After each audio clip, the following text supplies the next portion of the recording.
අද දවස පුරාම තිබ්බ තදබදකාරී තත්ත්වයන්, ഘോഷාවන්, සද්දබද්ද හැම දෙයක්ම දැන් අවසන්. නිදහසේ සාමකාමීව ඉන්න වෙලාව. ඒත් මුළු දවසම ඔබට ඇහුන්නේ නැති ශබ්දයක් ඔබේ මනසෙන් ඇහෙන්න පටන් ගන්න වෙලාව මේ. අපරාධේ. ඇයි මං ඒ වැඩේ කළේ? තාම වැඩ ටික ඉවර නැහැ. එයා කොච්චර වැරදිද කතා කළේ? කිසිම රෙස්පෙක්ට් එකක් දුන්නේ නැහනේ. හෙටත් ජීවත් වෙන්න එපායි. හෙටත් වැඩ කරන්න එපායි. මේ විදිහේ හැම දෙයක්ම අපේ මයින්ඩ් එකේ සද්ද නගාගෙන දෝංකාර දෙනවා. වටේ හැමෝම නිදාගත්තට පස්සේ මේ හිතේ දෝංකාර තව තවත් වැඩි වෙන්න ගනීවි. ඒත් කල්පනා කරලා බලන්න, අද රෑ නිදා ගන්න කලින් ඔයාගේ මනසේ හිතෙන දෙයට ඔයාගේ මුළු ජීවිතේම වෙනස් කරන්න පුළුවන් නම් කොහොමද? වැඩි දෙයක් නෙමෙයි. එකම එක සිතුවිල්ලයි. නිදා ගන්න කලින් ඒ සිතුවිල්ල විතරක් හිතේ තියාගන්න. ඔයාගේ යටිහිතට ඒ සිතුවිල්ල කිඳා බහින්න ගනිවි. නිදා ගන්නකොට ඔබ විවේක ගත්තත් ඔබේ යටිසිත අවදියෙන් ඉන්නේ.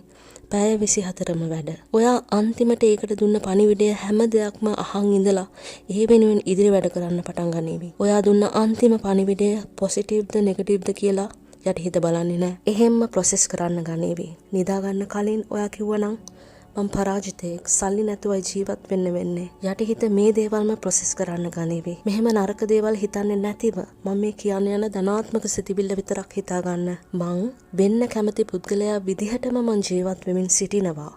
මේ සිතිවිල්ල විතරක් ඇති. නැවත කියන්නම්. මං වෙන්න කැමති මගේ බෙස්ට් වර්ෂන් එක විදිහටම මං ජීවත් වෙමින් සිටිනවා. මේක සිතිවිල්ල මන්තරයක් වගේ හිතේ පැල්පදියම් කරගන්න. ඊට පස්සේ ඔයා කැමති විදිහට වෙනස් වෙන්න ඕනේ නැහැ. ඒ විදිහටම ඔබ ජීවත් වෙන්න පටන් ගනිවි. යටිහිතට මේ පණිවිඩය දීලා ඉවරයි. යටිසිත එයාගේ වැඩේ හිමීට ප්‍රොසෙස් කරලා දෙයි. අපි හැම වෙලාවෙම හිතන්නේ මෙහෙමයි. මට මේ ජොබ් එක ලැබුණා නම්, ඒ ලක්ෂ 10 අතේ තිබ්බා නම්, මගේ මේ වැරද්ද මං හදාගත්තා නම්, මං ඒ රටේ ඉපදිලා තිබ්බනම් මෙන්න මෙහෙමයි. හැබැයි මෙහෙම හිතන්න එපා. එතකොට යටිහිතට wrong signal එකක් ලබා දෙන්නේ. ඒකට හරියට process කරන්න බැරි වෙනවා. මගේ ජීවිතය මං හිතන විදිහටම මං ජීවත් වෙමින් සිටිනවා. මේ සිතුවිල්ල අවසාන සිතුවිල්ල විදිහට තියාගෙන නිදා ගන්න. කිසිම නෙගටිව් හැඟීමක් නිදා ගන්න කලින් හිතා ගන්න එපා. දේවල් වෙලා ඉවරයි. කතා කරලත් ඉවරයි. සිදුවීම් සිදු වෙලා ඉවරයි. මේ වෙලාවේ ඒ දේවල් අවශ්‍ය නැහැ. පොසිටිව් විදිහටම නිදා ගන්න පටන් ගන්න. හැම දවසක්ම ධනාත්මක විදිහට වෙනස් කරගන්න. හෙට උදේට ඔයා නැගිටිනකොට ඔයාටම කියලා සුවිශේෂී අරමුණක් බලන් ඉන්නවා. ගහම්බීරව ආත්ම විශ්වාසයෙන් යුතුව ඔයා ඒ වෙනුවෙන් වැඩ කරන්න ගනීවි. ඔයා කරන්න ඕන කියා සිතූ දේවල් හැම දෙයක්ම පහසුවෙන්ම කරන්න ගනීවි.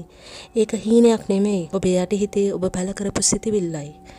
අහන්නත් සතුටුයි නේද? ඔව්. ඇත්තටම ඒක තමයි වෙන්න යන්නේ. අද නිදා ගන්න කලින් ඒ ශක්තිමත් බීජය ඔයාගේ යටිහිතේ පැල කරන්න. හෙට ඉඳන් ආශ්චර්යයත් විඳින්න. ඔබට ජය.